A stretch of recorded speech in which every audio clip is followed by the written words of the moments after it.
Hello, everyone. Welcome to Movie Club. If you saw the last episode, Rocco and I did it in the airport terminal in Boston. We did it in the airport. Wait. Fucked. Oh, what? All right, that was intro option 1. Okay. Let me give you intro option 2. Second one, yeah.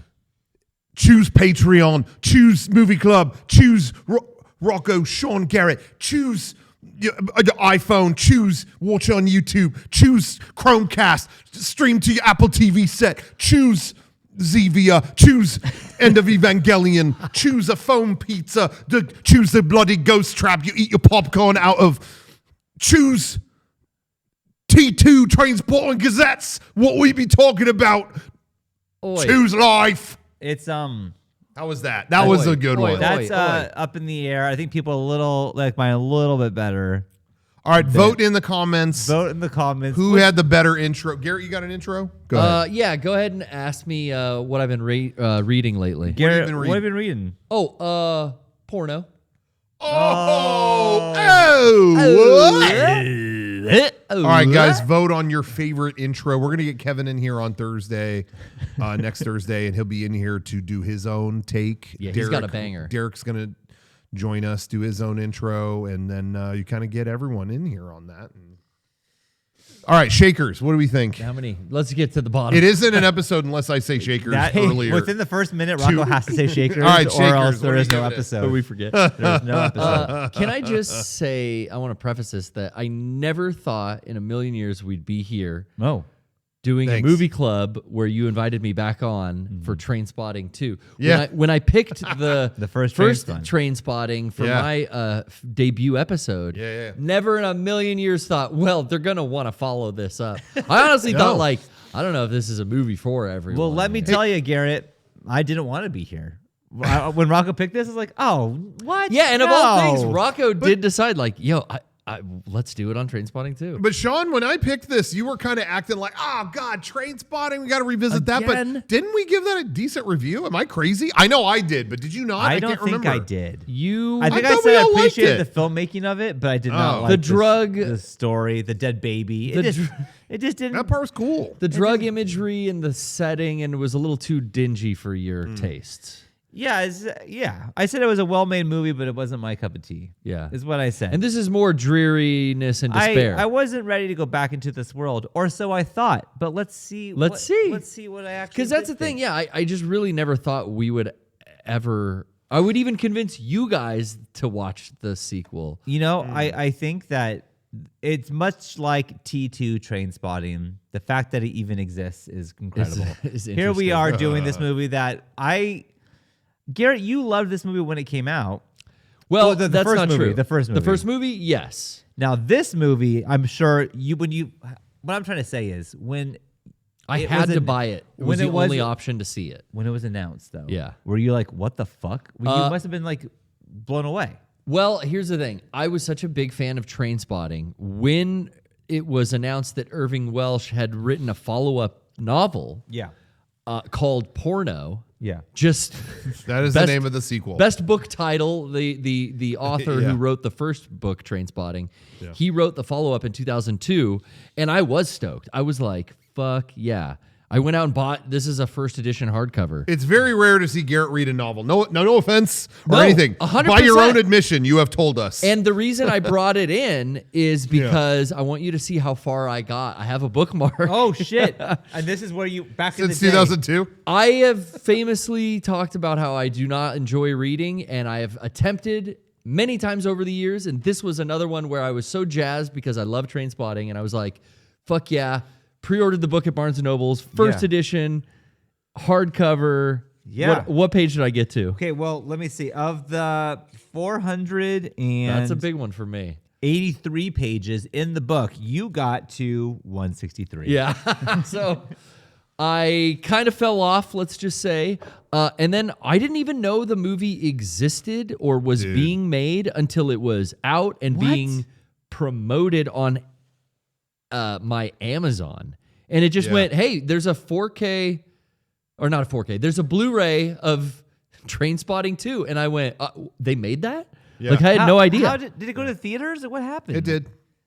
How did you miss it, Garrett? I don't know. It What was this super year? low key release. It was super low key release. 2017. I just had other shit going on. Probably I wasn't Dang. going to the theater as often as I am now. And honest, Trump had just won. And I think a lot of people were talking about that. Yeah, Not that was a Trainspotting. big significant. What's part. going on with this guy? oh, there was a Trainspotting sequel. No, it was Garrett. It was weird to me how I will say on my end, and I'm always saying this. I know I sound like a broken record, but I've been on the internet a long time. Yeah. I remember people talking about. I remember back. I brought this up in the Trainspotting, the original episode, but I remember reading Star Wars Episode 1 rumors on the internet. Yeah. Like, yo, this movie Trainspotting that came out. I heard they're eyeing the main dude for Obi-Wan Kenobi. And then there were sites like ewanspotting.com that were like, oh, we're a fan of Ewan McGregor, and we hear he's going to be, he's going to be Obi-Wan, and he's going to be, I just remember that there was a fervor about that. And then I remember not long after that, only a few years later, like, hey, they're going to do a Trainspotting too. Like Danny Boyle loves that team, wants to keep working with them. And I had heard about that forever. And then when it came out, 2017, it was so unceremonious compared to the 20 years of shit I had heard about it. It was just like, oh yeah, we did it and it's coming out. It really didn't get a lot of promotion. It's crazy it really because didn't when at they all. do a sequel or a reboot or whatever, there's usually so much hype and whatever. Because the studio can bank on it. It's already an established IP. But I do feel like this IP was like, okay, this one you're gonna do. And the first one is really celebrated, especially maybe in Scotland it was a huge release because the first movie was so huge for them. It came out first in Scotland. It had the premiere in Scotland. That would make sense. That makes sense. Edinburgh Film Festival? I mean, Edinburgh. Edinburgh. Edinburgh. You've been there, right? Yeah, we have. Did the castle, dude. We saw the Crown Jewels of Scotland in the castle. We fucking saw it. That was cool, but to me, the peak was where they had the Black Dinner. Dude, that was Where crazy. they were like a whole fucking legacy was massacred. The story, in this room. I don't know if you've ever seen Game of Thrones, Garrett, but there's a thing called the Red Wedding, which is know a that. famous thing. Yeah. It's copied from It's this. copied from the Black Dinner that happened in real life. They at this invited castle. there was a war going on. They invited the other side over, like, yo, let's break bread, let's have dinner, let's figure this out. Which Oh, you usually don't means do truth. that. And they did. They sat down at dinner. All right, yeah, what are we eating? Dinner served. They brought in a big thing. They lift up the silver thing. Yeah. They did it. It was a bull's head or it was some a kind head of something. Head something that was a you're fucked symbol. It was like Signet of war. it was like the horse head in the Godfather. It was like, Yeah. What's that? What? And it was like, uh-oh. And then they all fire? had their throats slit at dinner. They just massacred. They invited them all over for dinner and killed them all. The Scots did this. Yeah. Oh yeah. Yeah. I remember being in Edinburgh looking at the Crown Jewels of Scotland. It's like a rock and like a scepter and something else. Like three things that like people have died Passed over down. to save or whatever. And I just thought it's weird that I'm looking at this. I have no right to look at this. Like, who am I? Some shillelagh. I was some making like fart noise. I was like, Fucking hey, check it out. idiot from San Diego. And I'm Look looking at at the this thing. Anyway, Yeah. so yeah, I think that's Trainspotting too. That's it? That's No, what it's about. Shakers. No, it came. Please, we're not there yet. The only Oh. way for me to see it, that's all I remember, was like, I have to buy. Like, it's not streaming Yeah. anywhere. It's Yeah. not really like available. Rental Yeah, stores are gone now. It's like, it was okay, in I have the- to take a chance and just buy So, this. I hope it's good. What I want to know, Garrett, Yeah. is you bought it. Yeah. Was there some kind of like I just imagine I know how much you like the first one. Yeah. Would you say it's one of your favorite movies, the first one? I mean, it's up there. It's on a list. That's Would the first you- one. so- What's your favorite movie? End of Evangelion. That's talked- number what- one. You have this reaction very recently. Yeah, just with me. recently. Yeah. Because I thought, like, well, surely number one animated movie. That's mine, for sure. Yeah. But I was surprised by number one movie, period. Yeah. Because there was a time when I asked you that and you said Ghostbusters. So that's quite a difference. That's interesting. Yeah, and that's weird. That was I can't even remember a time where I would pick that outside of being 12. maybe you said best comedy. Maybe that's Yeah, maybe that was there. Up there with that. But I could see Ghostbusters having a big effect on you. Oh, it did. It For definitely sure. did. Yeah, I don't think that's that crazy, but Evangelion, okay, that's interesting. So- but this is up there, I'm sure, because I Yeah, always, the original was definitely up there. What's your second favorite? Do you have like anything like that? Do you Oh know? man, you put me on I know. put me on the damn. spot here.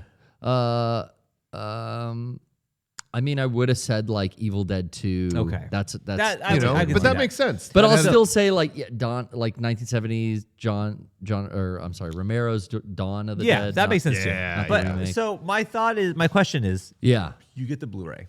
got it. Yeah, you You got the Blu-ray. Then $24.99. what do you do? Do you like, okay, all the curtains in my house are closed. I have to enjoy this to the fullest. Yeah, like what did you, or you just like, I'll put this shit on. Like, let's see Yeah, what this it is was. about. I think we made fun of it around. I think I brought it in to show Rocco. Like, look at what they fucking titled this.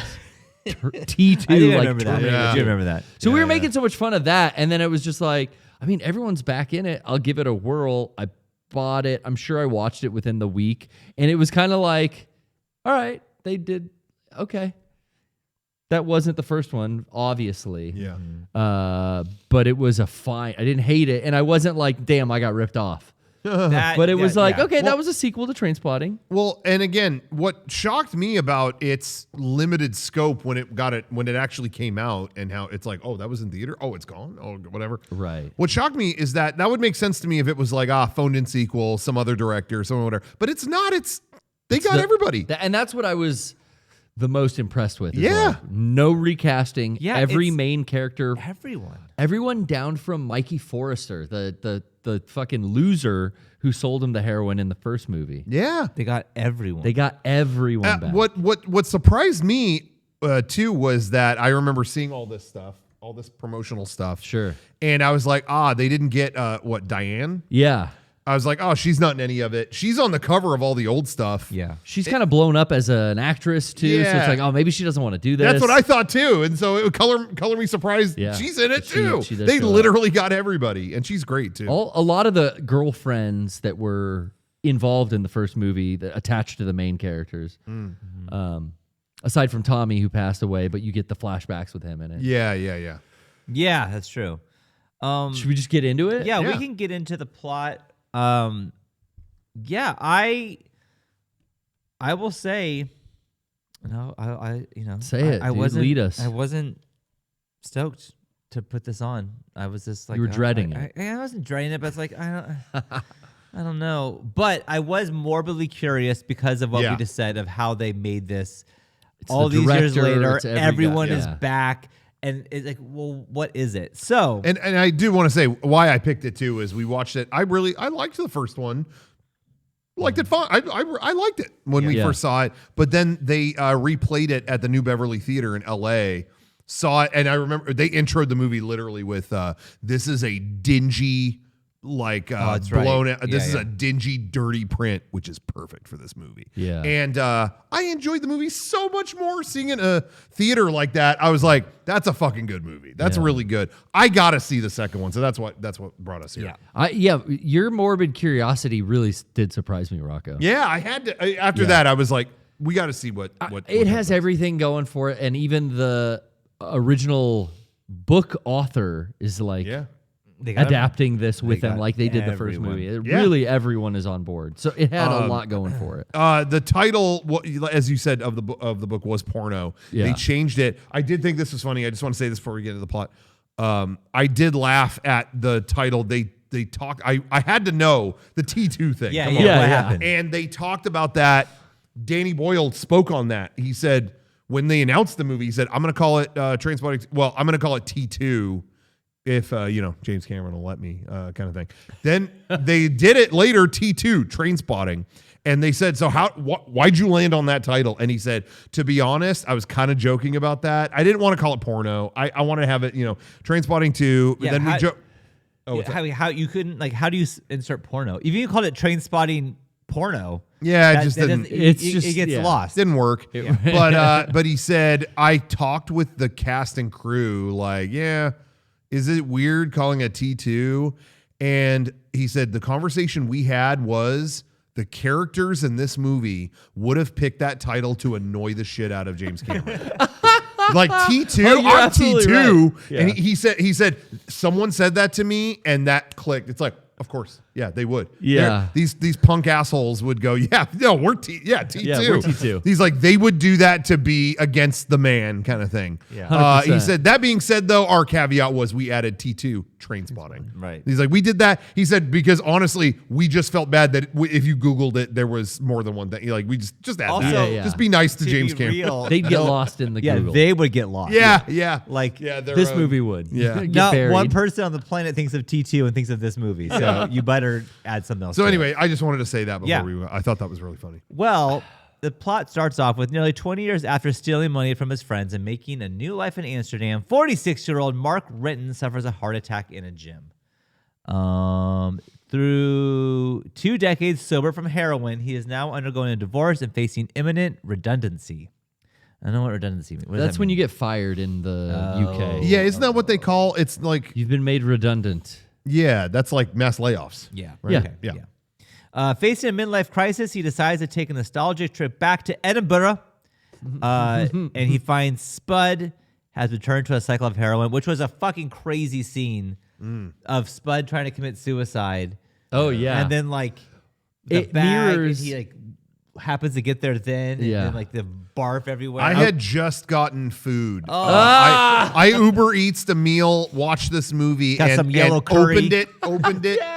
Seriously, it was like Thai food. Yeah. Just going for what it it. looks like. And then he filled that bag, and it was like, cool. So you're bringing that up, and I just want to say, from a filmmaking standpoint, making a sequel and having these visual ties to the first film yeah.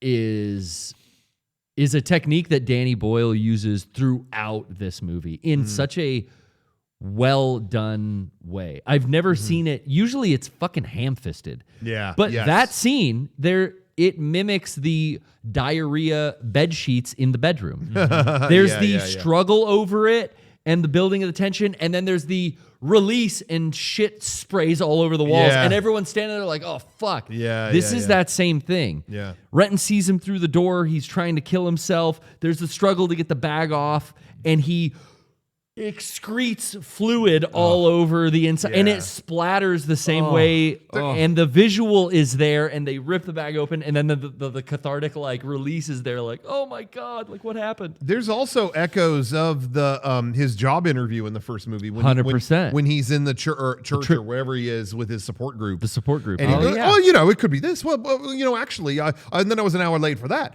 and then I was an hour late for the other thing, and then I didn't know that they were setting the clocks like that. You know, like that kind of thing. Where That's it's just his like, foot in man, the door speech he's from just the first one. Yeah, he's talking Yeah. himself in circles again.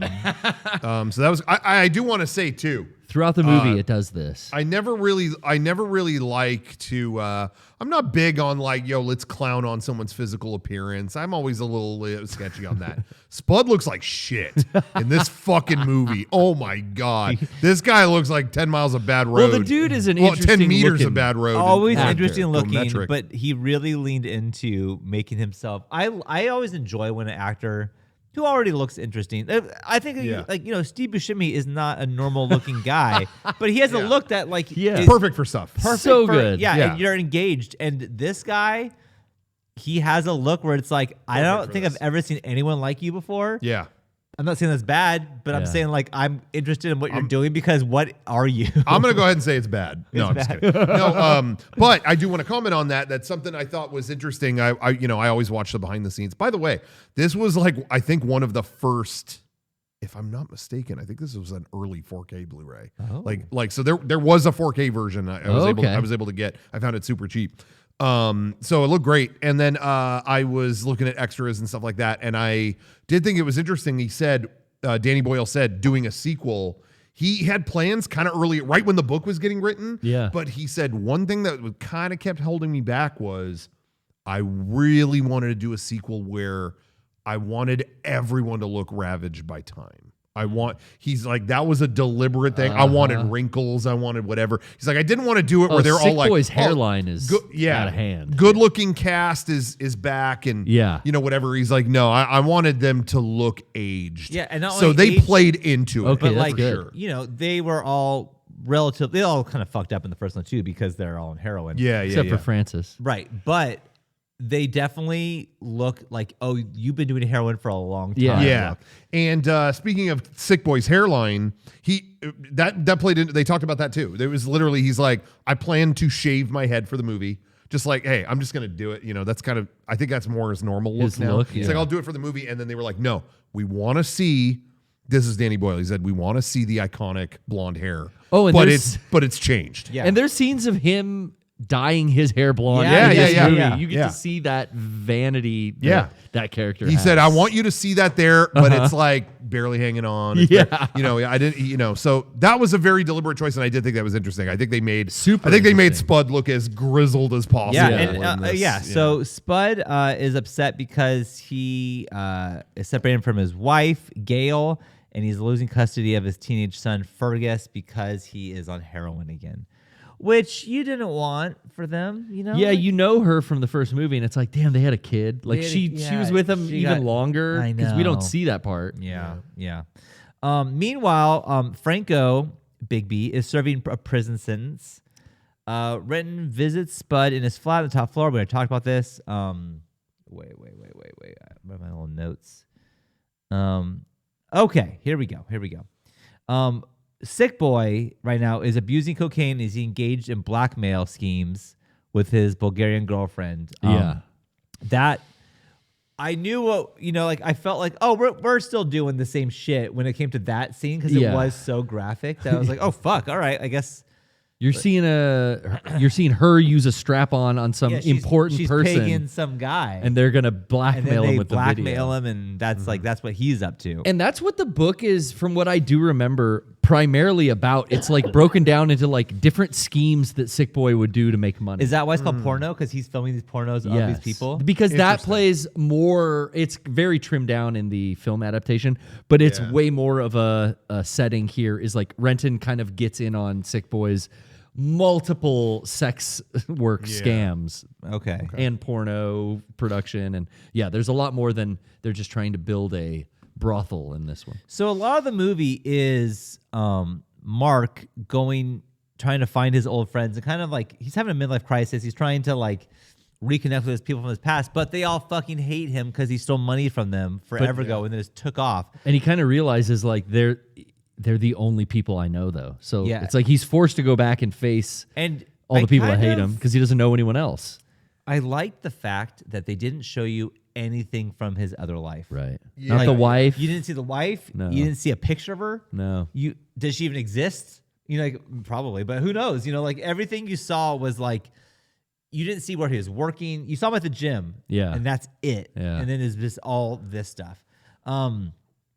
Okay, so It's kind of, it just kind of hit me too. It's kind of a little bit of symbolism as well. The one glimpse of his new life you see in there, and it's like, there's like clips of people running, and It it's looks like cool. kind of running forward into the future. Oh, he made it and out. then symbolically, what happens?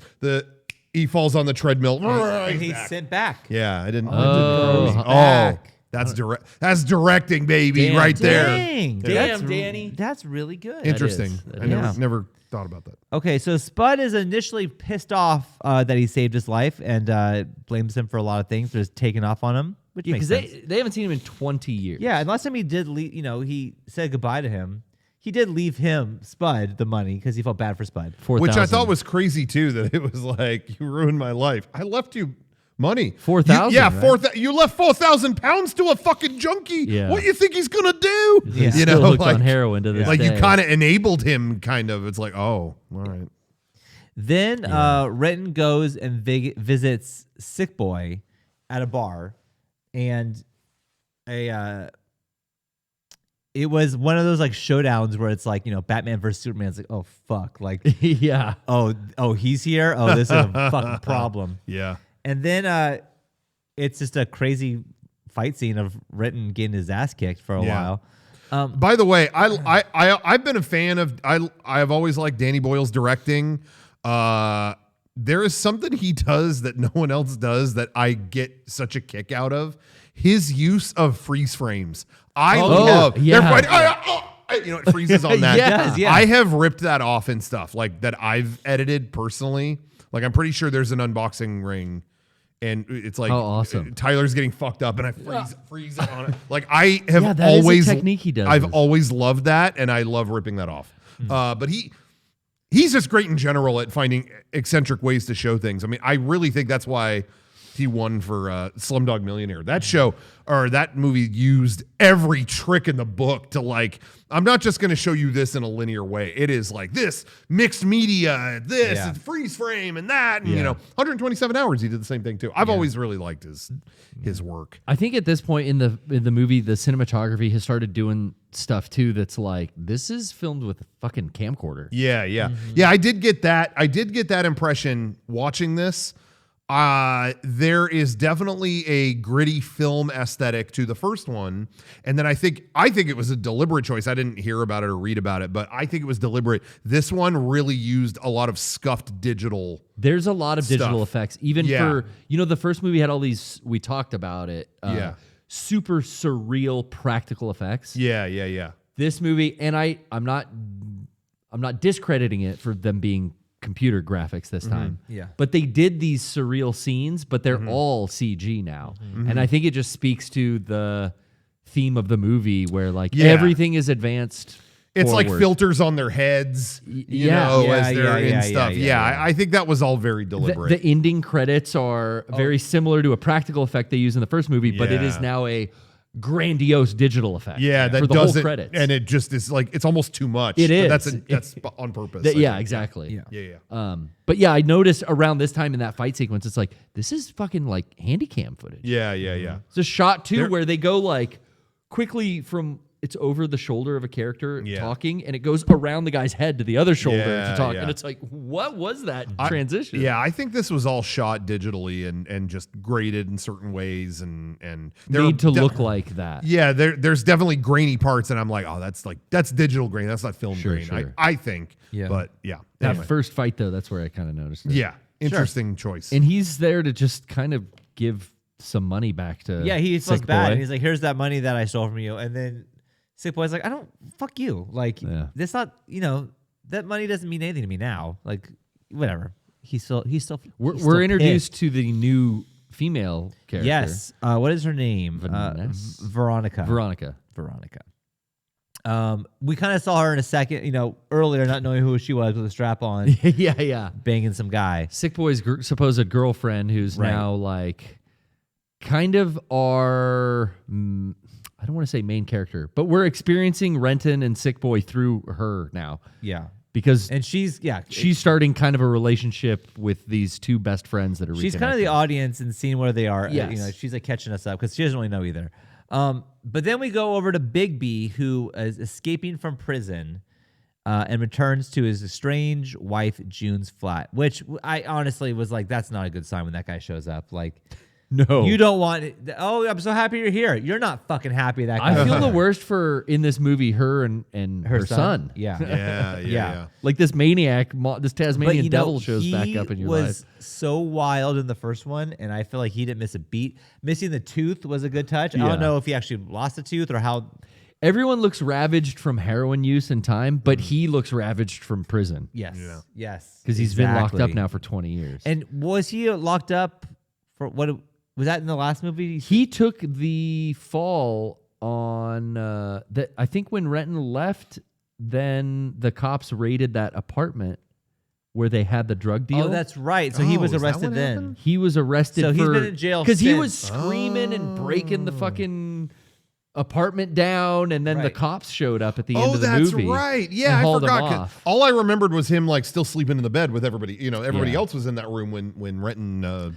So they probably hauled him off right. for something, but he might have gotten that longer sentence for something else he did over the last 10 years, 20 years. Yeah, I totally forgot he trashed.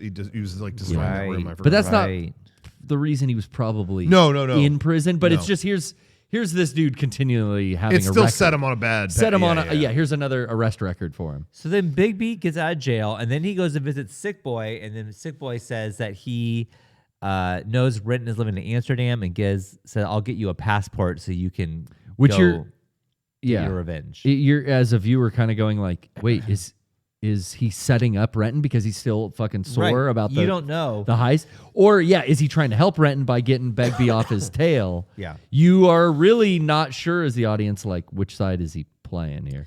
Yeah. Then Renton, Sick Boy, and Veronica, they go to apply for a $100,000 business development grant to turn the pub's upper floor into another business venture, a brothel disguised as a sauna.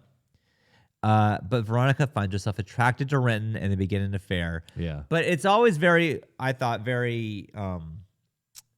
ambiguous. Like, was she ever into Sick Boy? Like, he keeps saying that's my girlfriend, but it's like you never see them be affectionate. They have an towards each argument other. about it because Renton clearly wants to get with her. Yeah. So then he starts questioning, like, well, are you really boyfriend and girlfriend? And then she kind of spills the beans later in the movie that, like, we hooked up once, but we've been in a mutually beneficial business relationship. Right. kind of Yeah, sense. yeah. But they're So then Renton doesn't feel bad, banging his friend's girlfriend now. Yeah. Which Yeah. is still a fucked up thing. Oh yeah. No, I'm not saying it's good. And you should maybe clear up the pub that is now owned by Sick Boy. I think he inherited from his father. Okay. Yeah, yeah. Who they keep yeah. showing an old man it's in an abandoned part of town now Yeah, that's no one's been going there. demolished. Yeah. No one's going there, and they're trying to like save this building basically that no patrons come to. Yeah.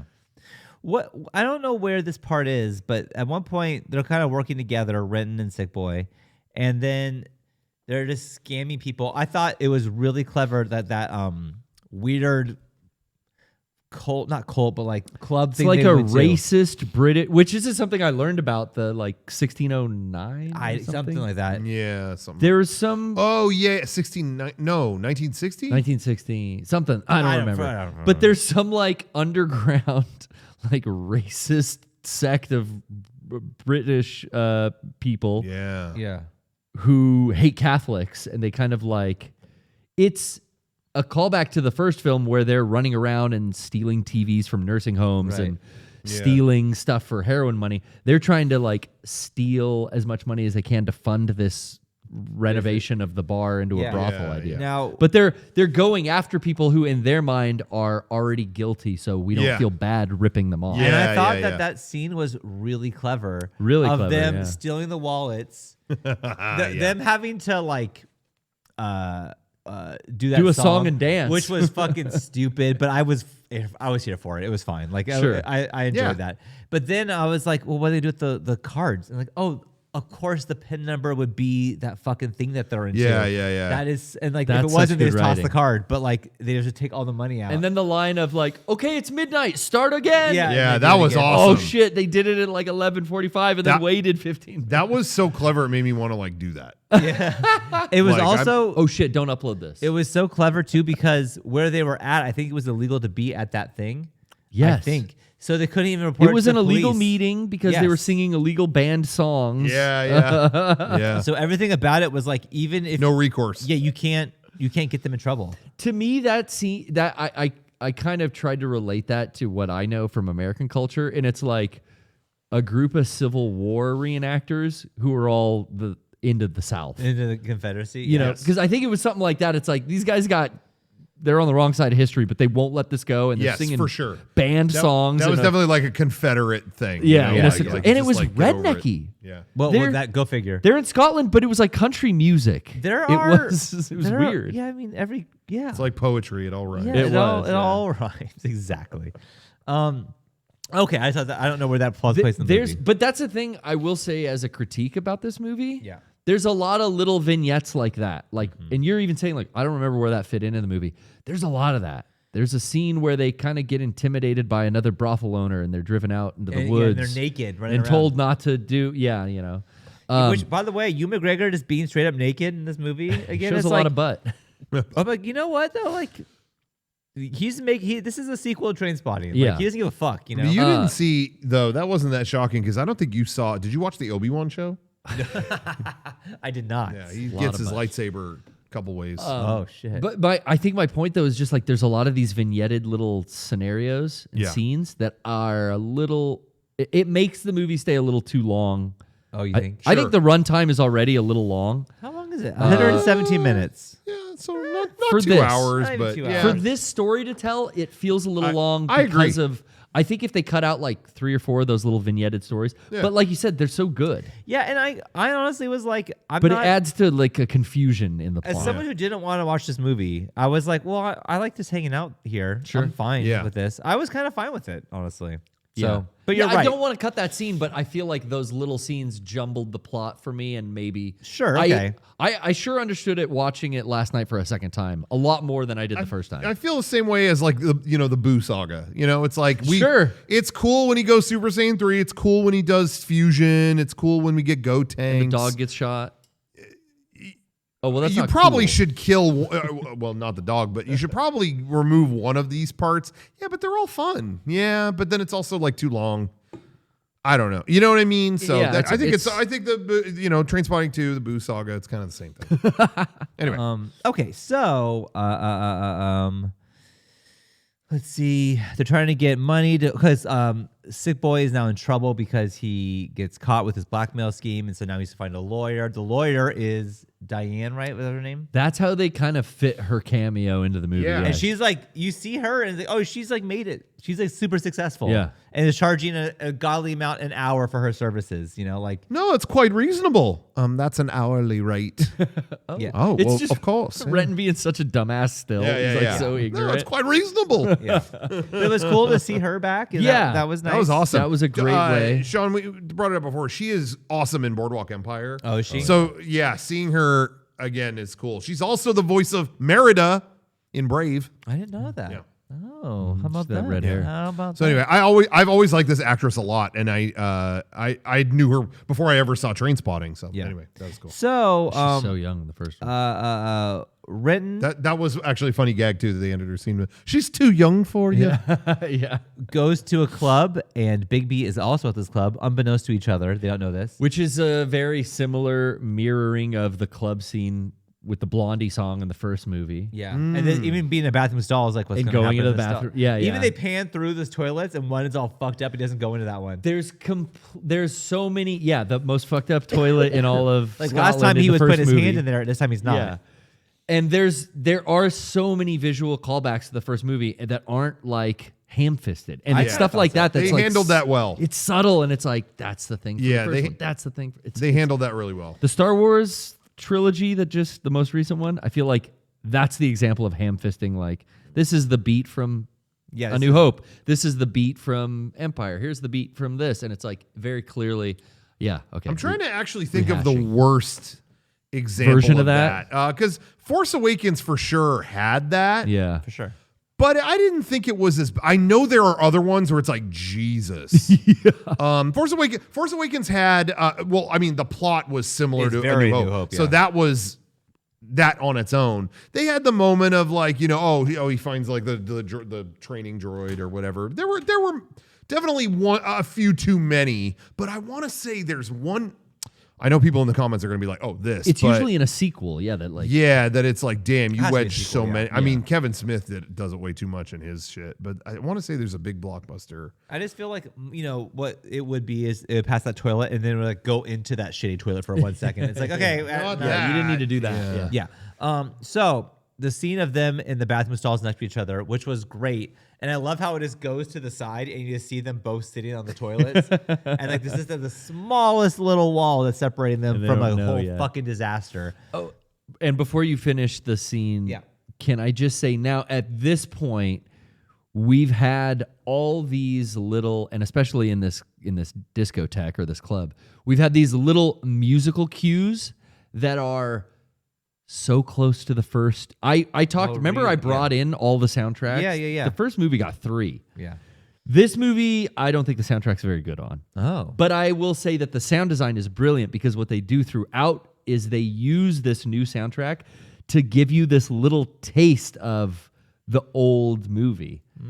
There's a, the needle drop where he goes back home and he puts his old record on, and you're like, what record is that? Oh, yeah. It's Iggy Pop's Lust for Life. It's the theme song from the first movie. Right, but then it doesn't. Yeah. He does it for a fifth of a second and turns I thought it that off. was cool. Yeah. That was really fucking cool. And that's like the first time where you're like, oh, okay. And then there's other scenes now, and especially in the club, where like the BPM and the style of the music is the same, but it's not the same song from the first. It's like, ooh, they're fucking like reminding you of that first soundtrack, but it's like this is like 2012 music. It's like shitty EDM in the club now, you know.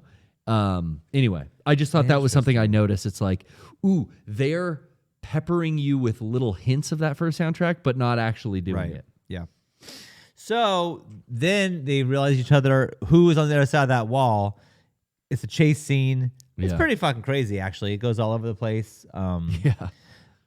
Written, I think, he would kill anyone to get through them to get to other way. Big B would get through anyone to get to Written.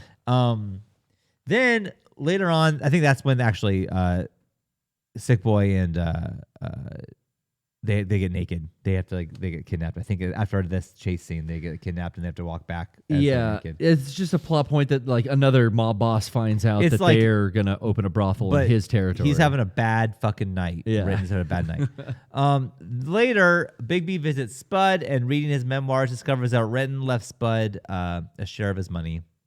Then he's pissed. Oh, but you know what I get to? I don't know where again, another thing. I don't know where this falls into the movie, but it's them in that grassy place, and they're saying their goodbyes like a memorial to Tommy.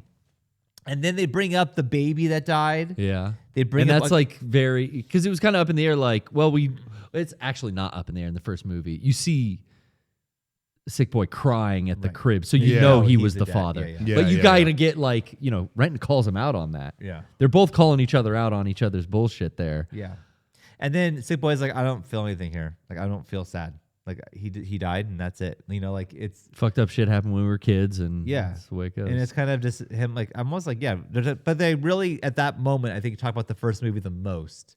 Whereas this like you're seeing some flashback footage too, which I like. You're seeing shit. Yeah. And it's just kind of them. And Spud is the one who's always kind of the innocent one who is like feeling the emotion and being sad and leaving the flowers and all that stuff. And read his poem. Now he's starting to, they put this plot into the movie where like Spud has recently found the love of writing. Right. But like because he was told by Renton, like, if you're an addict, you can't just stop being an addict. So you have to be an addict for something else. Yeah.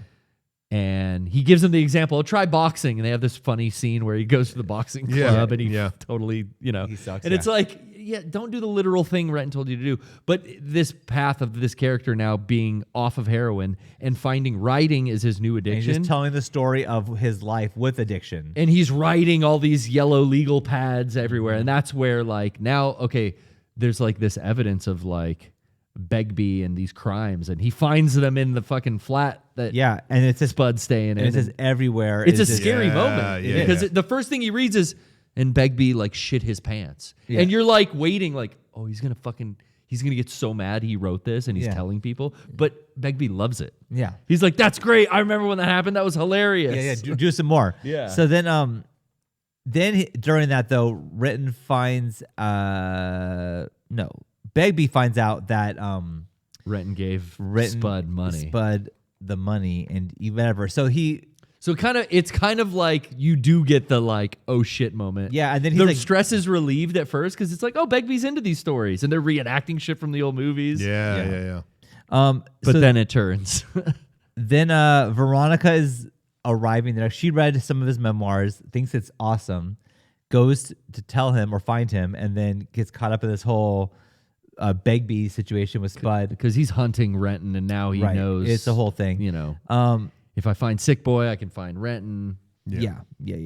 So, anyways, Veronica shows up, takes Spud to her apartment, asks him to leave with her, promising him half of the $100,000 that Sick Boy and Renton got earlier from the government for a small business loan. Yeah.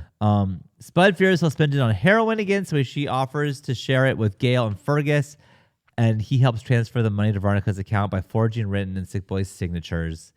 And after reading another excerpt of Spud's writings about their encounter with Begbie's alcoholic father, that was a whole crazy thing too. Like his dad was the alcoholic in the train station, the first one. Yeah, that was crazy too.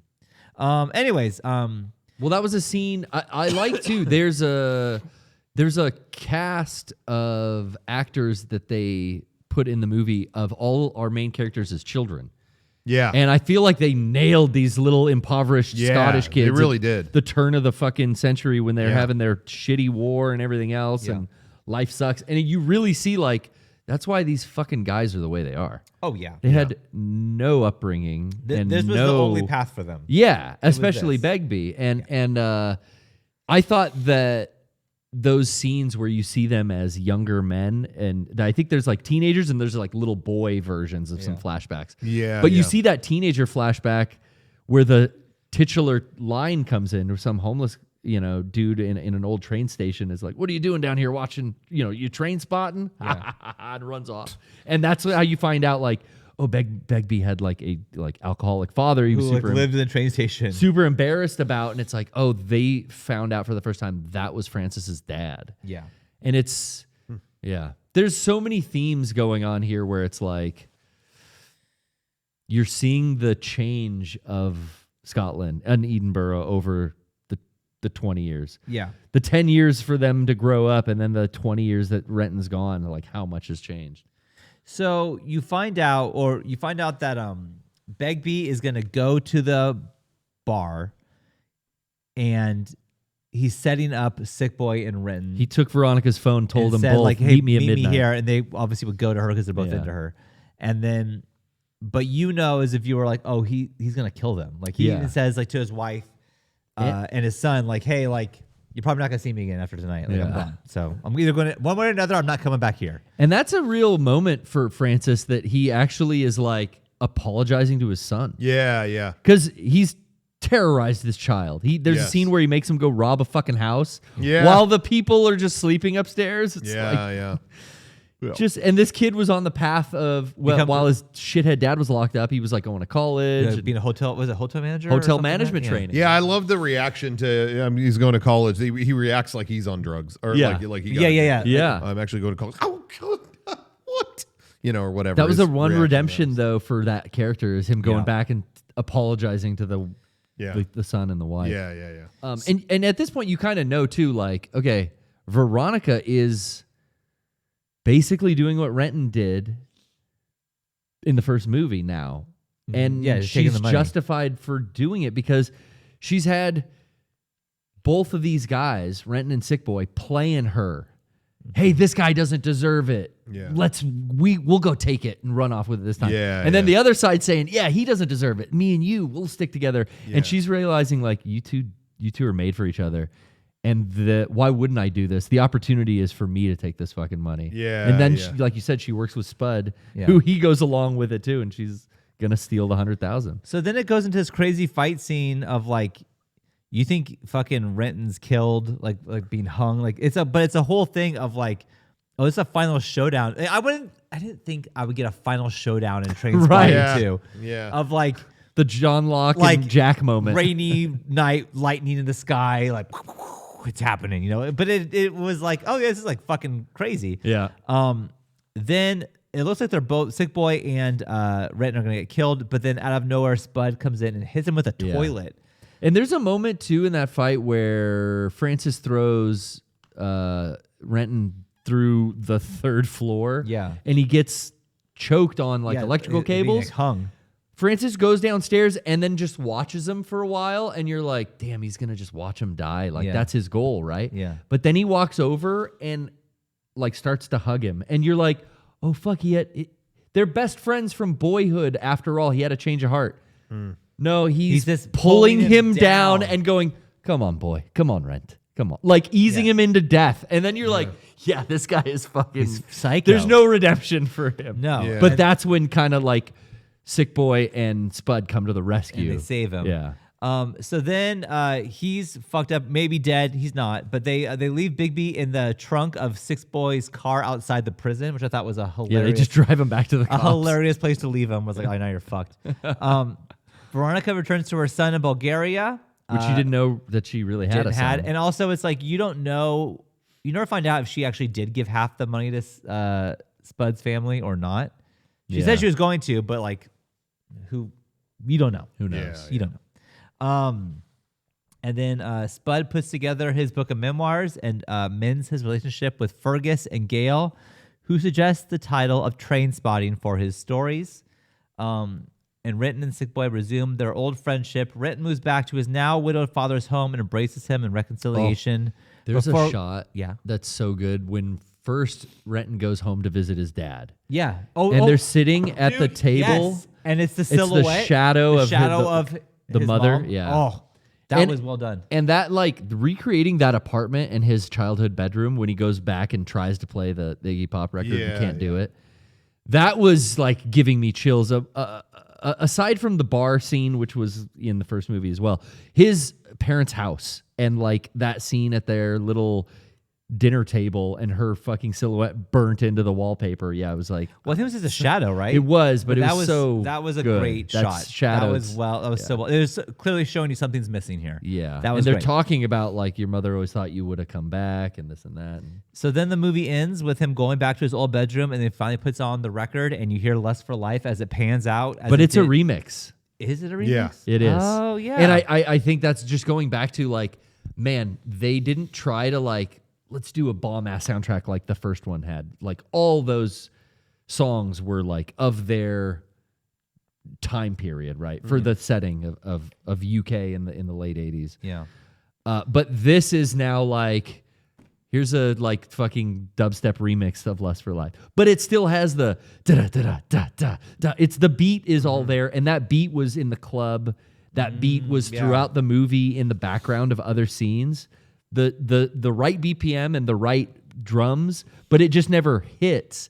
And then this remix starts, and you're just kind of like, oh, fucking finally. And then the lyrics come in, and it's very clearly the Iggy Pop song. Yeah. I thought that was well done. I will say though, I did like the soundtrack in this movie. It wasn't like the soundtrack in the first movie is almost its own product. Like It really is. by the movie and the soundtrack. It's not the same thing at this, but I still thought the music. I thought so too. Fit it. I think it was good, and it fit it to show you, like, look how shit has changed. Like, Yeah. everyone else has evolved except for Renton because he was gone for 20 years. But Sick Boy Spud, everyone's been Yeah. there for 20 years Yeah, watching yeah. their shithole lives just deteriorate. And they're used to now, like, it's not as jarring as it is for Renton, who goes to Sick Boy's house for the first time, and there's some wacko music video on. Yeah. Yeah. Yeah. It's very weird and avant-garde, and I feel like that's the soundtrack is all like that kind of stuff on purpose to jar you as the viewer, like Renton. And he has the line like, "What is this? Like, what are we watching?" Yeah. Because, like, this is the new world, Renton. Like, you came back, but shit's not the same anymore. You can't listen to that Iggy Pop record. Okay. So, couple things. In December 2021, who's Carlisle? Is that the writer of the... It's Irving Welsh is the writer. I don't know who The Carlisle screenplay adapter, though, is a guy, Oh, I think John it's- Hodge. I think Carlisle... Wait. The cast... Is that someone in the cast? Oh, geez. Well, someone has said that they are working on a Bigby spinoff show. Yes, I was reading stuff about that too. Oh, wow. I think Carlisle maybe is the guy who plays He's back Bigby. in... Robert Carlyle plays Francis Begbie. You're right. Yeah. So I think that he's saying like they're maybe making like a series with him. Back in jail? but like of all characters, that's one I want the least. Yeah, but Ian McGregor's not doing a mini series, you know. No. Well, he did though. He did Obi-Wan. Well, that's a Disney miniseries. He ain't Sure. doing, this ain't like the. We didn't even know this was out until it was on DVD. You know I think what I want to spud one more, but that's just me. Anyways, okay. Well, let's do some shakers. Is Let's it ready? shake it. Rocco, you picked it. Do you want to go first? Yeah, I really, I thought it was really cool to revisit these characters and be back in this place. You never thought you would get a second chance to kind of do that. And the filmmaking, I love. There's some of that we didn't even call out. Like, I really love them driving in that car where they're talking about something that happened and it's kind of projected on the outside of the car. That was sick. The camera's Yeah. pivoting around. Like, his filmmaking is still as eccentric as ever. But like you said, he's using it in a more digital way now, and it almost kind of fits the changing times. And the theme of the movie. Yeah. So I really liked revisiting it, but I will say just the story, I don't know if this really connected to me like the first one did. Yeah. I think the first one is this ugly, dingy, just rotten movie. where like the worst possible things happen and you go through kind of the worst of it. But there is actually, among all that, this really beautiful kind of human story, of how someone beats that and how someone finds the will to kind of like carry on through all that. And I was more the second time seeing it when I saw it in the theater, smacked with how much it kind of was an uplifting story. It didn't quite hit me the first time as much. And this one, this is going to sound way more insulting than I intend, but it's the only other example I could think of. I kind of feel like when I saw Hangover 2, or Hangover 3, where they kind of told this standalone story that worked. I'm not holding up Hangover as some work of art, but then it kind of feels like 2 and 3 is just kind of like repeating, wrapping up things by left over from the design of the first one. Okay. And it's kind of like, well, instead of telling this kind of beautiful story, we're kind of just wrapping up things, getting involved in tangled things left over from the first one. And that's not to say I can't enjoy it, but it's not as kind of beautiful as that first one was.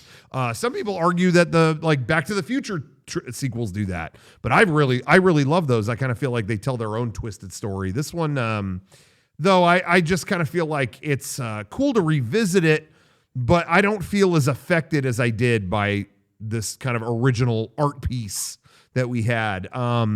So it didn't really do a ton for me, to be honest. But it was very well made, and I love that they got everybody back. This is another situation. I feel like I never give the 0.5s. I feel like 2 sounds too low, and 3 sounds too high for me. So I don't know. Maybe I just need to start doing 0.5s. I don't know why you don't. You made this I don't know. roll up. I don't know, because I always feel like that messed things up. But I'm going to give it 2.5. Nothing up. I'm going to give it 2.5. This is all made up. Okay, good. Perfect. Garrett. It's out of 5. Out of 5. I gave the first one a 5, obviously. This one I would give, I'm with Rocco right in the middle, like a 3. I loved that, just the fact that the universe came together and like all the writers, all the actors, everyone could come make this movie. And it, like I said, it wasn't ham-fisted when it echoed the themes from the first movie. I thought they used the flashbacks like without sound over them. Like you would see Renton watch some kids run down the street, and then it would go to the flashback of him running down the street, but there would be no sound. Right. And it's just him in his mind going, oh yeah, I remember that. And I'm going as the viewer, oh, I remember that. I thought that stuff was so cool and not overused.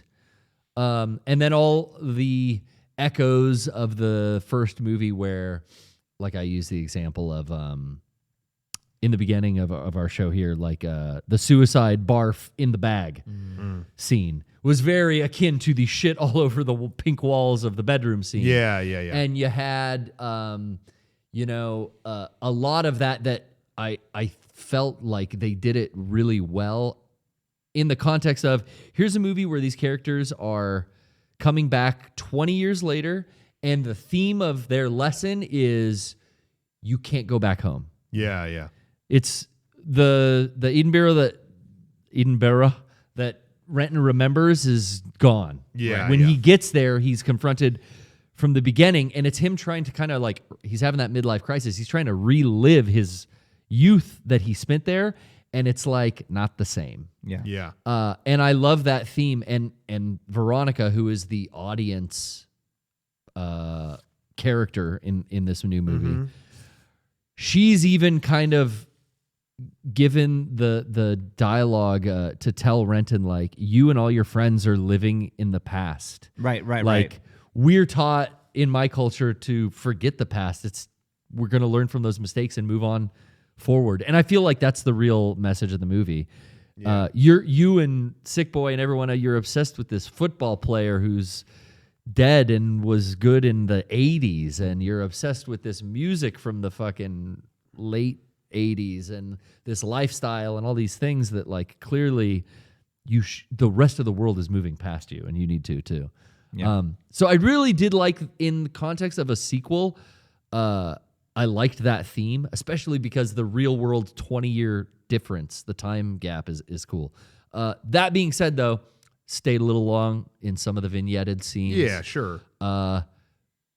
But I didn't hate it, and I just didn't love it. I loved it enough to buy it. Yeah, I So think it's 3. extremely cool he made It's this. a cool movie. It didn't hurt the legacy of the fucking movie to do it. I got more out of watching it a second time now, putting like 2 or 3 years between my viewings, and Yeah. I am glad that I do have more of the story of these characters. So what do you give it?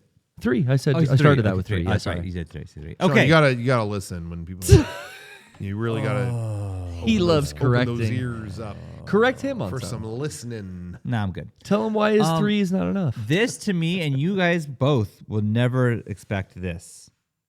This reminds me of Evangelion in the sense of I watched the first one, not into it. Then I had to watch the rebuild. I'm like, I think I like where this went better. I think I like this to me was like the rebuild situation where it's like, all right, not so much about heroin this time. I dig that a little bit more. And it's Yeah. like still just same vibe of the movie, I felt.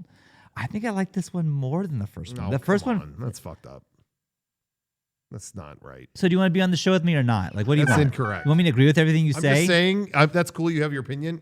But it's not correct. And much like Evangelion, Rocco's gonna piss me the fuck off. You're supposed to correct him, and he's still correcting you. We correct each other all the time. I'm just letting you know that that's not correct. Yeah. So I like this better. It made me feel better than the Yeah. other one. There was no dead babies. They talked about a dead baby. I have to watch a baby die. They showed So that the was baby; nice. it was alive. Yeah. I just felt overall it was just a fun callback. I didn't really care about seeing this movie at all, but I overall liked it. So Yeah. I will give it a 3 as well. See, I think it was lacking the dead baby in this. I think they should have killed another baby. Yeah. Is there any death? They don't really kill anybody. That's what I thought what's his name, Begbie was dead at that when Yeah, he with the toilet. clocked him with the toilet. Oh, I thought yeah, that was yeah. it. Yeah. He takes a licking and keeps on ticking. Yeah. So that is Trainspotting 2. Sorry, T2 T2 Trainspotting. Trainspotting. Now I'm correcting him. Yeah. This is Sorry, I'm dude. having a good time. Sorry. So next we're gonna watch a movie I don't think I've ever seen before. We're gonna watch The Abyss. I think We're James going Cameron mode. Cameron mode. So we're gonna watch that. I haven't seen it. I hope to God Rocco and I have the same opinion on it, because otherwise there's no show. Well, if you do the episode and you're like, oh man, better than Avatar 2. I will say I'm that gonna have to probably. call you out. Yeah, call me out 'Cause on nothing's my topping that. opinion. That's how this works. How many shakers did you give Avatar? I to? just I don't know. I just love being on a movie review show and then someone gives their review and you go, I'm sorry, that's not correct. Yeah, that's nuts. I love it too. I think it's and funny. Guess what? It's going to be a solo Rocco show next week. No. We'll see you next Wait, week wait, on wait, Rocco's Movie Club. Wait, real quick. Yeah. You were talking about the movies that ham-fist their references Yes, or whatever. yes. Right. Star Wars definitely came at a time where people are starting to get wise to it, and don't get me wrong, it's rife with that. I would say the one that did it where it was like, okay, geez, enough, was actually, I don't know, you tell me if I'm wrong, Garrett, but that last Ghostbusters, I feel like a little bit, it was like, but that second half of the movie, it's like, oh, Gozer again. Why are the little Stay Puffs in there? Like, I feel like that may be a more egregious. Yeah, that But one. I know there's a worse one out there. There is a worse one, and I can't think of it either. Yeah, but people in the comments, let us know. it has to do with these movies that they've been making for the last 10 years that are like a sequel, but also a reboot. Yeah. It's essentially I know it's a there's- sequel in the same timeline, but they're just doing all the beats from the first movie. Yeah, I know. Ghostbusters is a good example, but the Star Wars ones stick out. Ghostbusters too. Afterlife milked out a little too hard. Yeah. And so did Star Wars, don't get me wrong. I would say even Rogue One, like, I really liked Rogue One, but that had thing at the end. actually some of the worst examples of that. But I know there's another one we're forgetting. So let us know in the comments. It's just back to Danny Boyle too. It's really curious that like he did this sequel, and now I have just heard all this buzz about like, hey, there might be a 28 years later. Yeah. Because he made 28 days, 28 weeks, and then. Why no months? But I love that this dude makes sequels in real time.